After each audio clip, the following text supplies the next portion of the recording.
Okay, so in the last part, we saw how we do differentiation from first principles using these two formulas. Now, these two formulas may look different, but as we saw before, they actually convey exactly the same message and they try to do exactly the same thing. They're just trying to find the gradient of a function at a point using an estimation of the second between 2 points.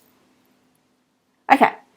So what we want to do is we want to demonstrate how we can use this formula. This formula up here is actually the more, you can say that it's more popular than this one. It's usually used more often. They're actually exactly the same though, and I'll show you how to do the question using both of these formulas.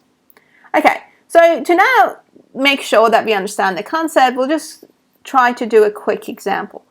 So the example is differentiate from first principles to find the gradient to the curve y is equal to x squared plus 5 at the point where x is equal to 2. Okay, so the first thing you need to do is you need to write this in a format that you understand what you're doing.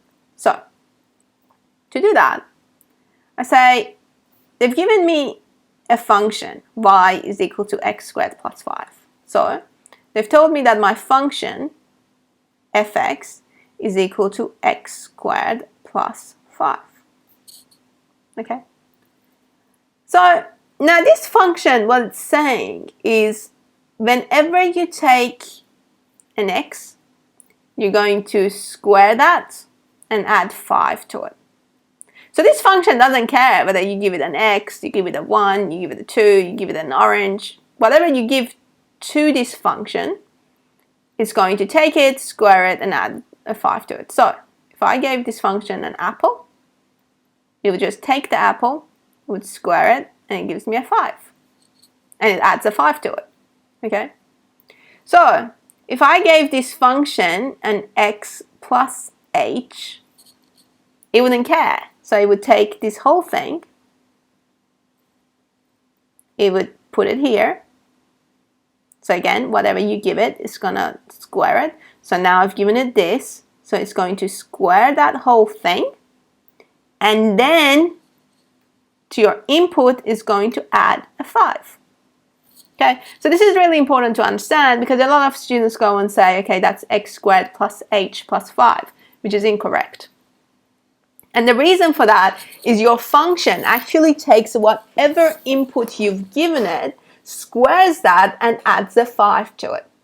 Okay, so now that we know what our fx and our fx is x squared plus 5 and our f of x plus h is just x plus h squared plus 5. Okay, so our life is easier. What we can do as well is we can just try to expand this a little bit just so it's easier for us later on. So the expansion of that is just going to be x squared plus 2xh plus h squared plus 5.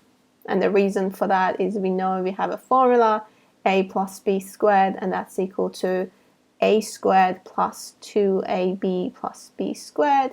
If you have gotten this, I would recommend you going through the algebra lecture notes and you can just revise that a bit. Okay, so now we want to use this function here. So we know f dash of x is equal to limit h goes to 0 f of x plus h minus f of x over h. Okay. So now that I have my formula and I know what my fx plus h corresponds to and what my fx corresponds to in this example, I can just substitute them in. So that's going to be equal to limit when h approaches 0. Now my fx plus h is equal to this. So it's x squared plus 2xh plus h squared plus 5. And then you subtract from it your fx. Now it's really important to remember that this negative belongs to all of this. So you need to put it in brackets. Okay, so you can't just say minus x squared plus 5, because if you do that, then it's not taking into account the negative for this second term. So that's incorrect. Okay, and then you put that over h, as you can see in the formula. Okay, so now we want to just we just want to cancel the terms that you can. So you want to simplify that a bit. To do that, I'll just quickly show you that this negative multiplies out by both of these two terms. I'm sure you know that, but just in case. So minus x squared and then minus 5. And now that it's come out of the bracket, I can actually start cancelling terms out. So minus x squared cancels out with minus x squared, and I'm left with the rest of the term. So limit h goes to 0, 2xh plus h squared, and then 5 cancels out with 5 over h. Now remember, in the concept of limits, what you want to do is you want to simplify this as much as you can first. So I can see here that I can factorize from an h at the top. And if I do that, so if I factorize from an h, we'll have 2x plus h over h. And then now that I've factorized from an h, I can cancel this h with h. Again, if you're a bit rusty with these formulas, just try to go through the algebra lecture notes and you'll be fine. Okay, so then we have limit 2x plus h when h is equal to, when h approaches 0. Okay, now that we get to this step, you just want to substitute your h into here. So you will get that's equal to 2x. Fine. And what we wanted to do, so that basically is telling you that from first principle, we found out that the gradient of our function is equal to 2x. Okay, so that's what this is telling us. So at any point, if you want to find the gradient of your function at that point, you can just use this formula. Okay, and that makes our life a lot easier. So now, I wanted to find out what's the gradient to the curve at point x is equal to 2. All I need to do is I need to substitute 2 in this gradient function, so that's 2 times 2, and that's 4. Therefore, if I have this, that's x squared plus 5.